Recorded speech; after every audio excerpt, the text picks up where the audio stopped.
اکثر اوقات ماں باپ کی لاڈلیوں کو جانوروں کی طرح ٹٹولا جاتا ہے۔ کسی کا رنگ، کسی کا قد، کسی کی صورت تو کسی کی جسمانی حالت دیکھی جاتی ہے،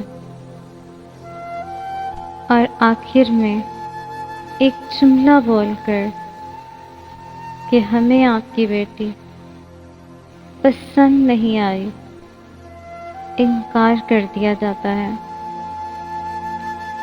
تکلیف کا مرحلہ اتنا رخصتی کا نہیں ہوتا جتنا یہ رشتے طے ہونے یا نہ ہونے کا ہوتا ہے۔ اس دوران اس انسان میں بھی عیب نکالا جاتا ہے جو خدا کا تخلیق کیا گیا ہو، جس میں اس انسان کا اپنا کوئی عمل دخل ہی نہیں ہوتا۔ لڑکیاں تو نازک ہوتی ہیں نا، پر کچھ لوگ ان کے احساسات کا بڑی بے دردی سے مذاق بنا جاتے ہیں، ان میں ہزار عیب نکال جاتے ہیں، انہیں احساس کمتری کی دلدل میں پھینک جاتے ہیں،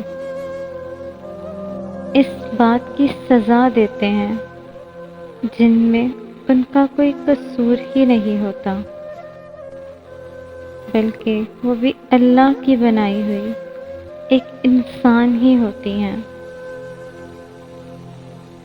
بیٹیاں تو ان کی اپنی بھی ہوتی ہیں نا۔ اگر یہی سب کوئی ان کی اپنی بیٹی کے ساتھ کرے، ان کو بھی یہی کہے کہ آپ کی بیٹی ہمیں پسند نہیں آئی، یا اس میں بھی 100 عیب نکالے جائیں، تو وہ یقیناً یہ بات برداشت نہیں کر سکیں گے۔ بیٹیاں شکل و صورت کی عام سی ہی کیوں نہ ہوں، ان میں لاکھ عیب ہی کیوں نہ ہوں، پر وہ اپنے گھروں کی شہزادیاں ہوتی ہیں، اپنے ماں باپ کی جان ہوتی ہیں، اپنے گھر والوں کی خوشیاں ہوتی ہیں۔